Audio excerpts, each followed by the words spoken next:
Thanks, Bill. John Zahm from Henry County, just about an hour to the, my home's about an hour east of here. Yep, Cambridge, Illinois. Correct. Yep. I live in Osco, just outside of Cambridge.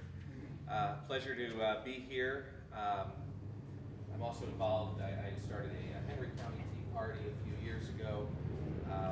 Back in 08, we had maybe 5, 6 events. We were able to get some good publicity, get some grassroots people involved. But most of us have decided to put our emphasis in changing and reforming and improving. As Eric mentioned, the Republican Party, and trying to make it more liberty-minded, more conservative, and try to elect good candidates. I would echo what Chad had to say. In the case of Jim Oberweis, the idea of getting rid of Durbin and bringing in somebody like Oberweis, who is conservative, who is for term limits, who has had success in business, makes a lot of sense. So even if some of us are not affiliated with a particular party, it just makes sense, on the margins in a close race, that's the most impactful way to do it. I'll just touch on a few different things. I don't want to talk too long. Raylan was talking about the start of the Tea Party.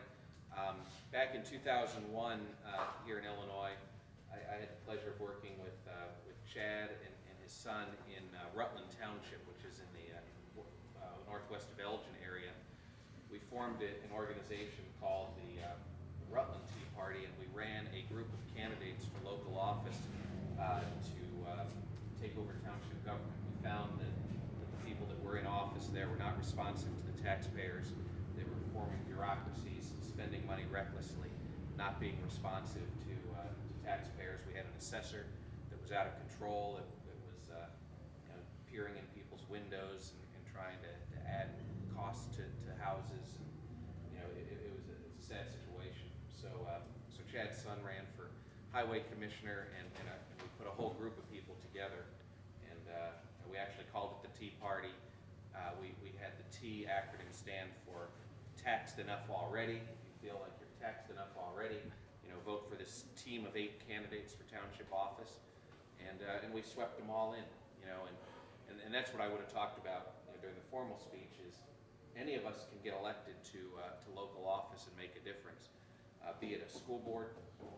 I serve on a regional school board right now for Henry Bureau in Stark County. Be it a township office. Chad's on a regional school board. His son was highway commissioner for 2 terms. There's all kinds of different levels to serve at. County boards. I got on the county board in Henry County. Even though I was brand new to the county, I ran on a conservative platform, and one of the things I wanted to do was reduce the size of the county board. In Henry County, we had 24 members, and I felt that was much too big for a county of 50,000. We don't need 24 politicians making decisions. I was going to those meetings, and I was listening to them argue about different things, and I saw a lot of wasted efficiency and ineffectiveness.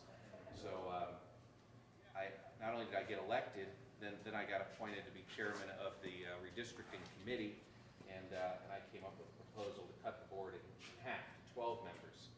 I was only able to get 2 votes, though, from my colleagues for that. So then we tried 18, and I was able to get 8 or 9 votes for that, still not a majority. I was finally able to pass 20.